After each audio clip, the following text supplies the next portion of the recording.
Hey everyone, and welcome to the final day 1 vehicle in-depth guide for the contract DLC in GTA Online. That's right, we are wrapping things up now with the Enus Deity. Essentially, this is a 4-door version of the Paragon R. The front looks exactly the same, and the back I think is a resemblance of the Maserati Quattroporte V, but it's probably a mixture of a few things. It's going to cost you $1,845,000 if you do not have that trade price, and $1.3 million with the trade price after completing 10 security contracts as a leader, which isn't as difficult as the Jubilee's trade price when you have to do 20 contracts.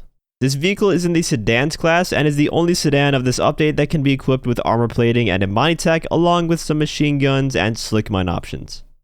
Without armor plating, this car will blow up in just 1 RPG, 3 homing rockets, or 3 explosive rounds, and when you do equip that armor plating upgrade, that gets up to 4 RPGs, 12 homing rockets, and 10 explosive rounds. And the armor does get halved if there is no occupants in the vehicle. One thing that I noticed while testing this car, sometimes when you hit it with a rocket, the car just doesn't have a reaction to it. It won't bounce or anything. The Deity is a very weighty vehicle, which we'll talk more about when we discuss its performance. Even against the Hydra Cannon here, it still gets airborne a little bit, but compared to every other car that we've tested so far in the contract update, it takes a lot of force to get it off the ground. Of course, it still does die really fast with the explosive cannons though.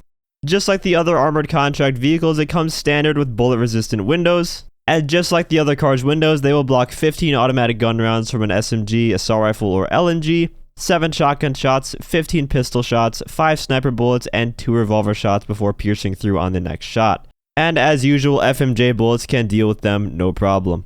The machine guns on the Deity have the same exact stats as the other vehicle machine guns of this update. The one big difference with the Deity though is that they're located near the headlights of the vehicle and are a good distance away from one another. So sometimes it makes it hard to hit both MGs on the same car at the same time to do maximum damage, especially if the car isn't very wide, unlike the Deity. The Deity's a pretty wide car. However, in other scenarios, this could actually help you because you have a big hit range and don't have to be facing the target vehicle directly all the time. The mines help out a lot on this vehicle. The acceleration isn't the greatest, and it's not the fastest vehicle in the world either, so by putting mines down you can stop any pursuing vehicles. Now getting into the performance of the Deity, against the 2 other top contending sedans, the Shafter V12 and the new Cinque Mila, it kind of lags behind them. Take a look.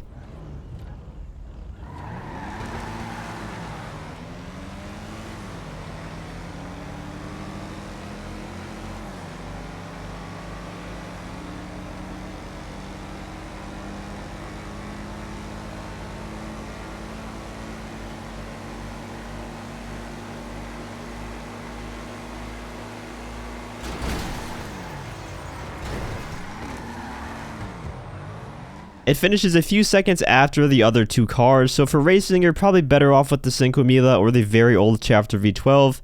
There is one thing that this car has going for it though. It's a pretty massive vehicle. I mean, if you just look at it while driving, it's a big car. And when you're driving it, you can definitely feel that weight to it. When you crash into other cars at a fairly fast speed, you can kind of just crash right through them and keep going without losing a ton of speed. It's got some decent ramming power to it.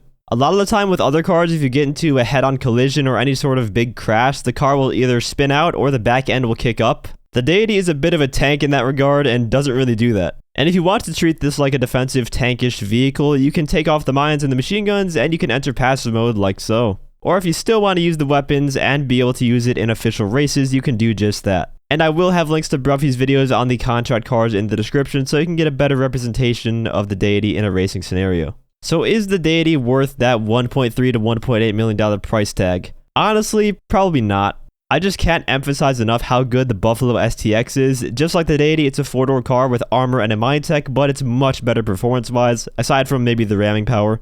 And to tell you the truth, I didn't really like the Deity at first, but after driving it around, I kinda did start to appreciate it more. It's one of those luxurious vehicles that just feels different from your average super or sports car. It feels better to drive in some scenarios. And it also looks amazing when customized, which is always a plus. It's got some really nice chrome trim options that you can put on it. I personally tried to make mine look like it belonged in Midnight Club 3, kind of a Deity dub edition, if you will. But that is going to wrap up the vehicle guides, at least for now, until the Patriot or Granger come out. Those are the 2 that have a mine tech and armor plating, so they pique my interest. I will be doing a video on the drip feed cars on PC though, going through each of them individually in the same format that I've done for the past few updates. If you enjoyed the video or found it helpful, feel free to leave a like, as well as subscribe to my channel for more content. And as always, thanks for watching, and have a great day.